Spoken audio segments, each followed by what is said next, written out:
கர்த்தருக்குள் பிரியமானவர்களே, June 30 எலஞ்சி white அம்மையார் அவர்களுடைய மாரநாத்தா புத்தகம், பக்கம் 361.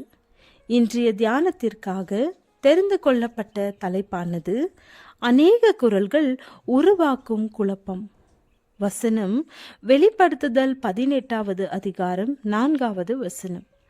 பின்பு வேறொரு சத்தம் வானத்திலிருந்து உண்டாக கேட்டேன்.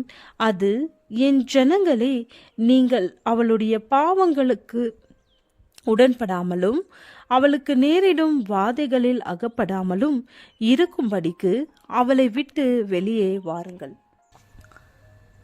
உலகத்தை எச்சரிக்கும் இந்த கடைசி ஊழியத்திலே சபைகளுக்கு இரண்டாம் தூதனின் தூது வேறொரு தூதன் பின் சென்று, பாபிலோன் மகாநகரம் விழுந்தது, தன் வேசித்தனமாகிய உக்கிரமான மதுவை சகல ஜாதிகளுக்கும் குடிக்க கொடுத்தாளே என்றான்.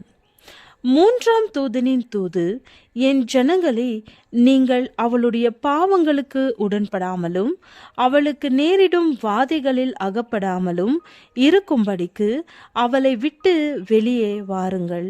அவளுடைய பாவம் வானபரியந்தம் எட்டினது, அவளுடைய அநியாயங்களை தேவன் நினைவு கூர்ந்தார் என்று 2 தெளிவான அழைப்புகள் கொடுக்கப்படுகின்றன.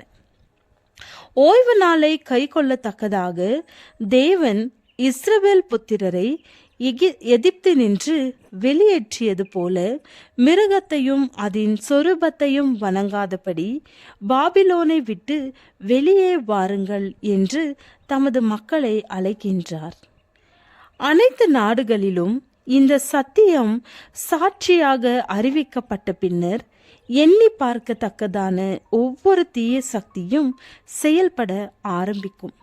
இதோ கிறிஸ்து இங்கே இருக்கிறார் என்றும், இதோ கிறிஸ்து அங்கே இருக்கிறார் என்றும், மேலும் இதுவே சத்தியம், தேவனிடமிருந்து வந்த செய்தி என்னிடத்தில் இருக்கிறது, மாபெரும் வெளிச்சத்தை என்னிடம் கொடுத்து அனுப்பியிருக்கிறார் என்றும் தொனிக்கும் குரல்கள் மக்களது உள்ளங்களை குழப்பத்தில் ஆழ்த்தும்.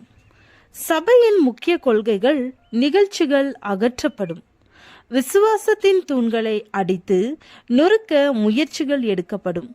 பொய்யான ஓய்வு நாளை உயர்த்தி காட்டி அவர் ஆசீர்வதித்து பரிசுத்தமாக்கிய அந்த நாளிற்கு பதிலாக வேறொரு நாளை நியமிப்பதின் மூலம் தேவன் மீது நிந்தனை சொரியப்படத்தக்கதாக பொய்யான ஓய்வு நாள் உயர்த்தி காட்டப்படும்.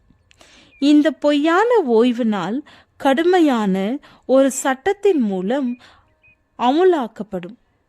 சாத்தான் தனது பொய்யான அற்புதங்களை செய்யும் பொழுது வெளிப்படுத்தல் புத்தகத்தில் முன்னறிவிக்கப்பட்ட நேரம் நிறைவேறும். பூமியை தனது மகிமையினால் நிரப்புகின்ற அந்த மகா வல்லமையுள்ள தூதன் பாபிலோனின் விழுகையை கூறி அறிவித்து அவளை விட்டு வெளியே வர சொல்லி தேவனுடைய மக்களை அழைப்பான். எப்பொழுது அவளுடைய பாவங்கள் வானபரியந்தம் எட்டும், தேவனுடைய பிரமாணம் சட்டத்தின் மூலம் இறுதியிலே வெறுமையாக்கப்படும் போது அந்த காரியம் நடைபெறும். பின்னர் தேவனுடைய மக்களின் இக்கட்டு காலம் வானத்திற்கும் பூமிக்கும் அவரே அரசர் என்பதை காட்ட அவரது சந்தர்ப்பமாக அமையும்.